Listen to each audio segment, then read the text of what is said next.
Hello and welcome to the Hopoo Games Dev Thoughts number 22 for October 2021. This is the first ever video version of the Dev Thoughts and I really want to know what you guys think. So please leave a comment on the video, or my contact details are in the description of the video or in the written version of the Dev Thoughts. I'd love to hear from you. I'm also pretty sure you're supposed to smash like on the video. I'm your host Jonathan, your community manager for Hopoo Games. Firstly, I'd like to thank everyone who got in touch last month to welcome me to the team. It was lovely to hear from you all, so thank you very much for that. I'd also like to thank these members of the community for helping me get this multiplayer footage in the background. Thanks very much, guys. First up today, one new thing for us at Hopoo Games is that we moved offices. Here's a couple of photos of the new office, and oh look, there's Gore fooling around with no pants on, as per usual. What are you like?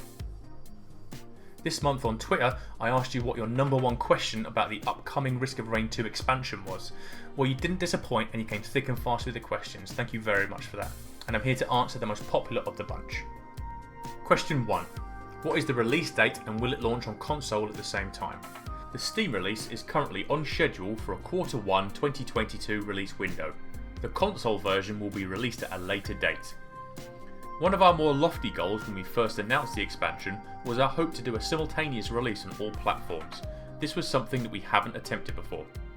The deeper into development we go, the more we realise that the only way to achieve this would have been to delay the release of the Steam version.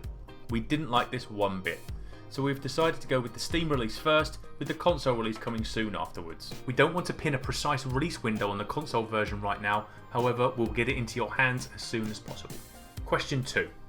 How will multiplayer work between people who own and don't own the expansion? As long as one player in the lobby owns the expansion, you can enable expansion content such as new items, stages and monsters for that session, even if the other players in the lobby do not own the expansion.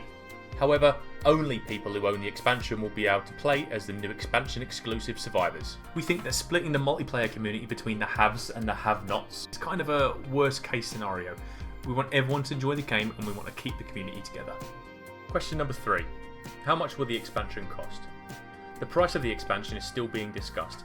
We want to land on a price which represents the amount of new content in the expansion and is also excellent value for our players.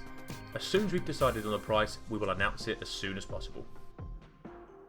And finally, how can I protect Goobo Jr. from this horrible world? You told me in droves last month how much you love the new equipment I told you about, Goobo Jr., which creates a gummy clone with 1000% health and 1000% damage for 30 seconds.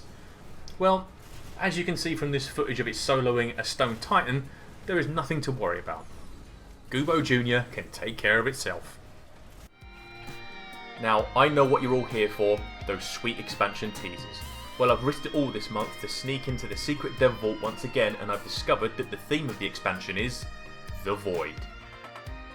The eagle-eyed lore hunters among you will have seen references to this mysterious force scattered throughout the current logbook entries.